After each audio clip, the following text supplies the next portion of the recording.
ההרצאה שלי להיות פיזי-מטאפיזי, זה לא להיות פיזי עם מטאפיזי, להיות פיזי-מטאפיזי, אני אדבר קצת על נוירונים, ראיתי שפה דיברו הרבה על נוירונים, מודעות, פורטלים, חלליות, מסעות בין כוכבים, כמה שאפשר לדחוס ברבע שעה הזו, ואני מקווה שזה יהיה מאוד מעניין. אנחנו נתחיל בכך שנבקש מכם, תסתכלו על תמונה, תראו איזושהי תמונה פה על המסך, שמתי את המונליזה, ופשוט נשאל את השאלה הראשונה, איפה התמונה נמצאת? אם הגברת שדיברה לפניי דיברה על נוירונים, ואם ניכנס לתוך המוח ולחפש את התמונה, לא ממש נמצא את התמונה. אז במוח יש לנו פעילות נוירונים של נוירונים כאלה יורים על נוירונים אחרים, ואלה יורים על נוירונים אחרים, ופשוט נוצר איזשהו סדר בין כל הנוירונים, אבל איפה התמונה? איפה התמונה שאנחנו רואים? זו שאלה שאנחנו שואלים. אנחנו נסתכל בעצם, אוקיי, אני ארשום את זה מין מתמטיקה ותעזבו. נסתכל על משוואה, יש פה משוואה, ונסתכל צד ימין של המשוואה, ונסתכל צד שמאל של המשוואה. בתוך המשוואה, בצד ימין, יש לנו פעילות נוירונים של המוח. אני רושם אותה בצורה מתמטית, מי שיכול לרשום את פעילות המוח בצורה מתמטית אחרת, לא רלוונטי. אבל צד ימין משקף את הכימיה בצורתה המתמטית. צד שמאל זה התוצאה. התוצאה היא התוצאה של פעילות הנוירונים. התוצאה הזו היא לא נמצאת, היא למעשה כמו הולוגרמה. היא הפרוג'קשן. שמה זה האובייקט, אני מחפש אותו, לא נמצא אותו, אבל אנחנו יודעים שהוא קיים. כשאנחנו עוצמים את העיניים ומדמיינים את התמונה, או את המוזיקה, או כל דבר, נחפש את זה במוח, לא נמצא. אבל היא נמצאת. איפה נמצאת? היא נמצאת. צד ימין, מיקומו בגוף, הוא הצד הפיזי. צד שמאל, ללא מקום, אנחנו יודעים שהוא קיים, אבל אין לו שום מיקום פיזי, המטאפיזי. תראה לכם איזו תמונה גדולה יותר שמשקף את הכל. הקשר בין הפיזי למטאפיזי. יש לנו פה משוואה, שצד אחד אומר, הנה הפעילות, המתמטיקה, הכימיה, או מה שאתם רוצים, והנה התוצאה, צד שמאל, המונליזה במקרה של התמונה, הסנסיישן שלנו. הקשר הפיזי-מטאפיזי. הפעילות הנוירונים במוח, התוצאה שלה זה הפרוג'קשן, זה האסטרל פרוג'קשן, זה התחושה שלנו, כל מה שאנחנו חווים היא נמצאת שם. אנחנו כמובן נשאל אז מה זה מודעות? מה זה מודעות? הנוירונים מגיבים בצורה מסונכרנת, אז אנחנו נקרא כל קבוצת נוירונים שמגיבים בצורה מסונכרנת, נקרא לה תבנית נוירונים. ותבנית נוירונים היא הצד ימין של המשוואה, והיא מאפיינת את צד שמאל של המשוואה, נקרא לזה איזה מתר מודעות, כי החוויות הן כמו מתרי מודעות. ולהפך, ניקח את צד שמאל של המשוואה, ונקרא לזה מתר מודעות, והיא שקולה לאיזה תבנית נוירונים בצד ימין של המשוואה. היחסים הם דואליים, כמו שצד ימין של המשוואה, פעילות הנוירונים במוח, בגוף, דרך אגב, גם בלב, כל תאים, מפעילים ויוצרים את האפקט, הפרוג'קשן הזה, האינפורמציה הזו, התחושה שלנו, של צד שמאל, גם צד שמאל מפעיל את צד ימין. איך זה קורה? שאנחנו חולמים למשל, אירועים מאורעות שלא ראינו ולא חווינו בפיזיקה, או ביום יום, אנחנו מקבלים תמונות והן יורדות למעשה דאונלודד כתבניות נוירונים. מה זה מודעות? מודעות היא אוסף כל מתרי המודעות, האוסף שלהם. מי שקרא את הספרים של קסטנדה, הוא קרא לזה נקודת המאסף. צומת דרכה עוברים כל אוסף מתרי מודעות. צד שמאל של המשוואה, אותה מודעות, היא על זמנית. היא קיימת תמיד. אנחנו פשוט מסתנכרנים אליה. הסנכרון שלנו היא בעצם תבניות נוירונים. והזמן שאנחנו מסתנכרנים אליה זה הזמן העכשווי למשהו שהוא על זמני. לכן בהשכמה בבוקר, כשאנחנו לא זוכרים ממש את החלום, מתרי המודעות המייצגים את החיזיון לא ממש התגבשו לתבניות נוירונים. אפשר לומר שלא ממש היה דאונלוד של אותה חוויה מטאפיזית, אותו חלום, לא ירד למשהו תבניות נוירונים. כאשר הזיכרון, החלום שלנו, קמים בבוקר והחלום שהוא כל כך מוחשי, כמו לוסיד דרים, אנחנו יכולים לומר שהחוויה המטאפיזית ירדה לדאונלוד לתבניות נוירונים, ואנחנו קמים בבוקר וזוכרים אותה. לכן, כדאי כל בוקר לעשות ולרשום את החלום לרשום את האירועים, אנחנו ככה משפרים את היכולת החווייתית המטאפיזית, עד כדי כך שנוכל לחוות את חוויית החלום במציאות, כך שנוכל להיות פיזי-מטאפיזי. חוויית החלום במציאות היא למעשה חוויה חוץ גופית, נוכל להיות פיזי-מטאפיזי. האם אנחנו יכולים לשתול מודעות?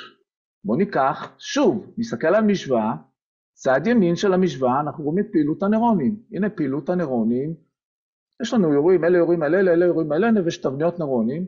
אנחנו יודעים לרשום את המתמטיקה של תבניות הנוירונים. אם אנחנו יודעים לרשום את המתמטיקה של תבניות הנוירונים, אנחנו יכולים לשמור את תבניות הנוירונים. אם אנחנו יכולים לשמור את תבניות הנוירונים, נוכל לשתול מודעות. ואנחנו יכולים לשחזר מודעות ולשתול מודעות. שאלה, האם המודעות של פלוני או שלנו היא יחידה? כאילו המודעות היא רק שלי, והמודעות שלו היא רק שלו, והמודעות של זה היא רק של זה, של כל אחד. אז בואו נראה, חלום של פלוני יכול להיות מורד על ידי אינסוף אנשים, מיליוני אנשים, מזמנים ויקומים שונים. כי אותו חלום, אותו אירוח מטאפיזי, אני יכול להסתנכרן אליו עם התבניות נוירונים שלי, וגם אלי אלון יכול להסתנכרן אליו עם התבניות נוירונים שלו, ואלי יחשוב שהחלום הוא שלו, ואני אחשוב שהחלום הוא שלי, אבל בעצם אנחנו שר על אותו חלום. לכן נוכל להשיג שהחלום אינו ייחודי, למרות שהחולם משוכנע שהחלום שלו. מודעות היא אינה יחידה, היא משותפת. הגוף הפיזי, במקום שהוא קיים, אנחנו דרך הגוף הפיזי, במקום שקיים, אנחנו מקבלים את תחושת הייחודיות. כאן, שאנחנו מתרגשים, הלחץ דם עולה, אז יש לנו תחושת ייחודיות, אבל המודעות היא משותפת, וכל אחד מאיתנו עושה דאונלוד, דרך מערכת הנוירונים שלנו, דרך תבניות הנוירונים שלנו, לאותה מודעות, ולכן אמרתם פה, הרופאה הראשונה שדיברה, שאין הבדל בין מציאות לדמיון, לכן כשתבניות נוירונים נמצאות, אז זה לא משנה, זה המציאות, תבניות נוירונים. אנחנו יכולים לשחק בתבניות הנוירונים וליצור מציאות שבכלל לא קיימת, או כן, זה לא רלוונטי. זה מה שאנחנו חווים. כשהמודעות משוחררת מהגוף, ומי שחווה חוויות חוץ גופיות, המודעות משוחררת מהגוף היא על זמנית. היא לא חשה את חיסות החומר. ואין לה נקודת אחיזה. ואם היא נמצאת שמה, היא צריכה ליצור איזושהי נקודת אחיזה מטאפיזית, כדי לשמור איזושהי ייחודיות. לכן לפעמים אתם בחלום יכולים להיות גם הצופה וגם הנצפה. אין ייחודיות. ואנחנו יכולים אפילו להיות יותר מזה. אנחנו נספר לכם על כל מיני אירועים מטאפיזיים, שכרגע הזמן קצר, אבל אנחנו יכולים להיות הרבה יותר מייחודי אחד. זה קושר אותי לחזון העצמות היבשות, ל-DNA, שערי קפיצה, בין כוכבים, חלליות ומסע בין כוכבים. אני אומר פה משפט, מי שכמובן פיזיקאי או מתמטיקאי או מהנדס, יכיר את זה יותר טוב, אבל זה המתמטיקה. כל אלמנט ביקום, יש לו ייצוג תדרי. זאת אומרת, יש לו אסופת תדרים, או אסופת גלים שמאופיינת על ידי אסופת תדרים, שמאפיינת אותו. הייצוג התדרי הזה הוא על זמני, הוא חסר מקום וזמן, אבל הוא קיים. הוא קיים מתוך שלמות המרחב המטאפיזי, אבל הוא קיים. במתמטיקה קוראים לזה התמרת פוריה או טורי פוריה. מה המשמעות של משפט חשוב זה? בואו נראה. אם אנחנו מסתכלים מצד שמאל של הזה, אנחנו רואים פה את היקום שלנו, למשל יש המון יקומים, זה אחד מהם, וסרט הזמן של היקום הזה. סרט הזמן של היקום הזה, יש לו אסופת תדרים, היא לא רק שהיא אינסופית, היא uncountable, אי אפשר למנות אותה. העוצמה של המספרים שם היא כמו עוצמת הרצף. יש לה ייצוג, ואנחנו בתוך, אם אתם רואים היקום הזה, גלקסיה קטנה כזו שיושבת, ויש שם, קוראים לזה גלקסיה שביל החלב, וכאן איזו נקודה קטנה שקוראים לה המערכת הסולרית שלנו, שם אנחנו נמצאים. אותו ייצוג תדרי הזה, הוא חסר זמן, חסר מקום, הוא פשוט קיים. ולכל אלמנט בטבע יש ייצוג תדרי כזה. בין אם הוא חי ובין אם הוא לא חי. גוף חי הוא לא גוף חי. יש את הייצוג התדרי הזה. ואיך זה קשור לחזון העצמות היבשות? אני אקרא לכם מספר יחזקאל, פרק ל"ז מנוזרי, וניבאתי כאשר צוויתי, ויהי קול כי נביא, והנה רעש, ותקרבו העצמות עצם אל עצם. וראיתי והנה עליהם גידים, ובשר עליו, ויקרם עליהם אור מלמעלה, ורוח אין בהם. ויאמר לה, ינבא אל הרוח. ינבא בן אדם ואמרת אל הרוח. כה אמר אדוני, מארבע רוחות באי רוחי, ופחי בהרוגים אלה, ויחיו, וינבאתי כאשר ציווני, ותבוא בהם הרוח ויחיו, ויעמדו על רגליהם חי גדול מאוד. שני אלמנטים יש פה בחלום הזה, בחיזיון הזה. ושני אלמנטים האלה קשורים להתרחבות המודעותית שאנחנו עכשיו בתוך התהליך הזה. שני אלמנטים האלה קשורים לשני דברים. אחד, החומרה, שזו הרקמה הביולוגית, ושני, זה התוכנה, שזו המודעות. חזונו של יחזקאל עוסק בדיוק בשני אלמנטים. אלו, החלק הראשון זה שחזור הרקמה הביולוגית. אבל הנה, שחזור הרקמה הביולוגית, שחזרנו את הרקמה הביולוגית, אבל אין בהם רוח. החלק השני הוא שתילת המודעות. לשתול את המודעות, להכניס את המודעות, ואז יש לנו מכונה שלמה. רובוט ביולוגי. החומרה, זה היכולת להבין את הקשר בין מרחב התדר לאלמנטים הפיזיקליים. אותו קשר בין הגוף הפיזי בזמן מקום, לבין הייצוג התדרי שלו במרחב התדר, שהוא ללא זמן וללא מקום. מבחינה מטאפיזית, הסיפור שכל אחד מאיתנו, מתחילתו ועד סופו, קיים. והייצוג התדרי הזה מאפשר לשחזר את הרקמה הביולוגית מאסופת מקדמי התדר של כל אלמנט פיזי. התוכנה היא שליטה בתדרי הייצוג של מתארי המודעות. גם מי שיסתכל לתוך המתמטיקה, גם תבניות נוירונים ניתן לייצג אותם בתור אסופות תדרים או גלים.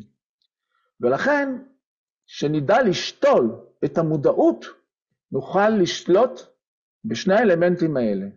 אלה שני האלמנטים שכרגע חסרים לנו בהתרחבות המודעותית שלנו. על פי החזונות העצמות היבשות, אלה שני האלמנטים שחסרים לנו, אנחנו בתוך התהליך של ההתפתחות האבולוציונית שלנו, נלמד אותם, ואנחנו נדע לשחזר רקמה ביולוגית מאסופת תדרים, ונדע לשתול או לשחזר מודעות, גם כן מאסופת התדרים שמייצגת את המודעות, או שמייצגת את תבניות הנוירונים. הקשר בין אסופת תדרים לתבניות נוירונים. מי שמכיר, אם אני לוקח בונה קופסה כזו, קוראים לה סטארגט כזה, משורת הסרטים, מכניס פה בן אדם, ותיאורטית, מתמטית, אני עושה לו מה שנקרא התמרת פוריה. מתמיר אותו, ואני מקבל אינסוף תדרים או מקדמי התדר שמייצגים את אותו בן אדם, בזמן מסוים.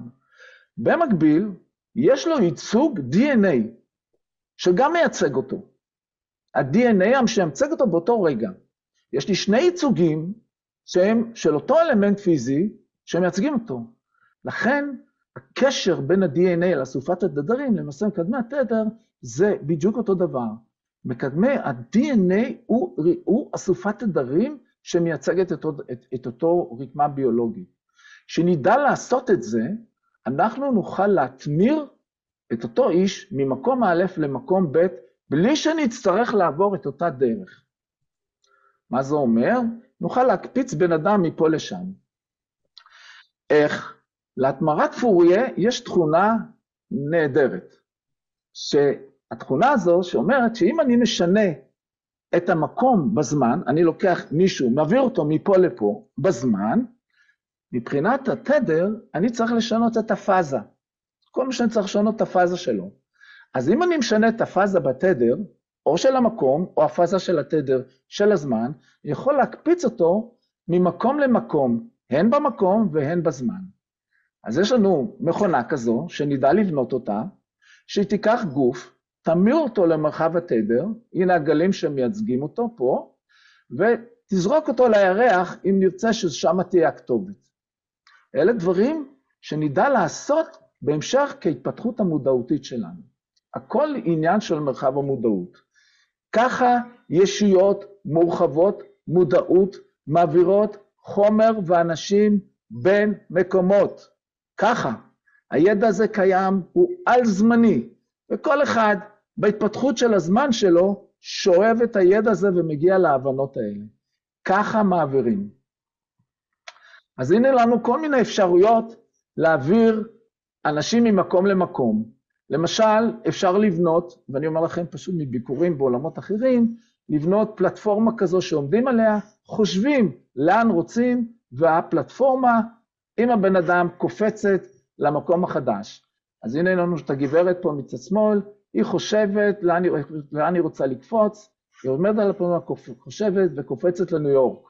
או שהבחור חושב, קופץ לו לירח או לאיזשהו מקום אחר. אלה תהיינה השיטות העתידיות להעביר חומר ממקום א' למקום ב' בלי לעבור בכלל את הדרך. הכל שליטה מודעותית. תבונות. אם נדע להעביר חומר, בעלי חיים, עצים, אנשים, בין מקומות על כדור הארץ, וגם מעבר לכדור הארץ, כמו בדרך פורטלים, אז לא ממש צריך אוניות, ולא ממש צריך מטוסים, ולא ממש צריך מסעיות, ולא ממש צריך מכוניות.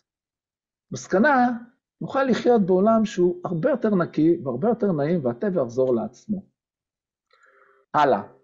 אם נוכל לעשות את זה, הכל הרי נוכל בייצוג תדרי, נוכל לבנות מכונות שמה שנקראות עושות food replicator, או house replicator, והנה יש לנו פה מכונה, שבעזרת אסופת התדרים משחזרת ובונה לנו בית. או מכונה בעזרת התדרים משחזרת ובונה לנו את המזון, כולל הצלחת, כולל לאכול, ומי שראה מסע בין כוכבים, זה בעצם מה שעושים שם. ככה מאמירים בן אדם ממקום A למקום B, או ככה פשוט משחזרים את המזון. אם אנחנו נדע לשחזר מזון על ידי מכונה שעושה food replicator, אז יש שפע לכולם. ואז לא ממש נצטרך לחיות חיי שרדות. ואם נוכל לבנות בתים, כי במכונה כזו שהיא גם אסופת תדרים בונה את הבית, על ידי פשוט שליטה במקדמי התדר, לא נצטרך לחיות בחיי השרדות. לכן העולם החדש, העולם שעומד בפתח, זה עולם של שפע מצד אחד, והשאלה תמיד תהיה מה נעשה, מה הפוטנציאל. הפוטנציאל שם הוא צריך להיות פוטנציאל של יצירה, העשייה היא יצירה, היא לא המלחמה או צריך תמיד את הרע כדי שיהיה יצירה, לא. אפשר ליצור רק בטוב ומן הטוב, לא צריך שיהיה רק כדי שליצור, פשוט לא. אנחנו מספיק חווינו את הרע כדי שנגיד אנחנו לא רוצים את זה. אנחנו מבינים ואנחנו לא רוצים את זה, נוכל לבנות עולם אחר, שבו היצירה היא המנוע, החמלה, היצירה, החברות תהיה דרך החמלה, והנה לנו שפע, כאשר גם מושג הכסף ייעלם אותו עולם, לא יהיה. אז זה לסיכום, אני רק רוצה משהו קטן, על איך נעים גם בחלליות, לא רק פורטלים, אז אספר לכם קצת, ככה אולי זה קצת צפוף, אבל כדאי לשמוע. אנחנו רוצים גם לבנות חלליות ולטוס בחלל, אז לכן אנחנו צריכים להתגבר על כל מיני מגבלות הפיזיקה. אז איך אפשר להתגבר על מגבלות הפיזיקה? צריך ליצור בועת גרביטציה 0 סביב החללית. איך עושים בועת גרביטציה 0 סביב החללית? כדי לעשות את זה, צריך חומר משלים. למה אני לא קורא לזה דארק מטר או משהו כזה? קורא לזה חומר משלים. החומר הוא תכונה מטאפיזית. התכונה המטאפיזית היא משיכה. החומר המשלים היא תהיה תכונה הפוכה. התכונה היא תהיה כמו דחייה, או אנרגיה שלילית, או מסה שלילית. תכונת המשיכה, הפיזיקאים קוראים לזה גרביטציה. והיא תכונה חיובית. תורת היחסות של איינשטיין, רגע פה הזכירו אותה, תורת היחסות של איינשטיין היא לא שלמה. אין בה שלמות, כי היא לא מכילה את התכונות של החומר המשלים. החומר המשלים למעשה זה חומר של חלקיקים שדוחפים אחד את השני, והם פשוט משלימים את היקום. אם מישהו ישאל מה יש מחוץ ליקום, אז אם הפיזיקאי יגיד יש שריק, אני אומר לכם שהוא טועה, טעות מוחלטת, כי אם מישהו יגיד שיש שריק מחוץ ליקום, זה אומר שהיקום שלנו שלם, מושלם, וביקום יש פוטנציאל, וברגע שיש פוטנציאל אז אין בו שלמות. לכן חוץ ליקום הוא חומר משלים, ולכן שהיקום מתפשט, הוא מתפשט לכיוון החומר המשלים, ויבוא יום למשל שאם היקום לא יוכל להתפשט, החומר המשלים ידחוף אותו לקריסה. אז אנחנו צריכים לקחת חומר משלים, יחד עם החומר הזה, כך ליצור סכום אפס. על מנת ליצור אנרגיה משלימה, אחת הדרכים, אני אומר לכם איך חלליות בונים אחרים, היא יוצרים משוגע תותח פרוטונים, שיורה לאיזשהו קיר עשוי מחומר כבד, כך שמקבלים קל גבידה הפוך. הפוך, והוא ביחד בהתהפכות עם הקל הגביד, או עם החומר הגבידתי החיובי, ביחד זה יוצר בועה שהיא בועת אפס, ואז כאשר החללית נמצאת בבועת אפס, היא לא נמצאת בזמן ולא במקום, היא הולכת לאן שרוצים שהיא תלך. צריך עוד כל מיני דברים שיקרו שם, מגברים וכדומה. אבל כשהחללית נמצאת בבועת האפס, היא משוחררת מהפיזיקה, והיא יכולה לקפוץ לאן שהיא רוצה. לנו, בחלק מההתרחבות המודעותית שלנו, אנחנו נלמד איך מנווטים, אנחנו לא יודעים עוד איך מנווטים.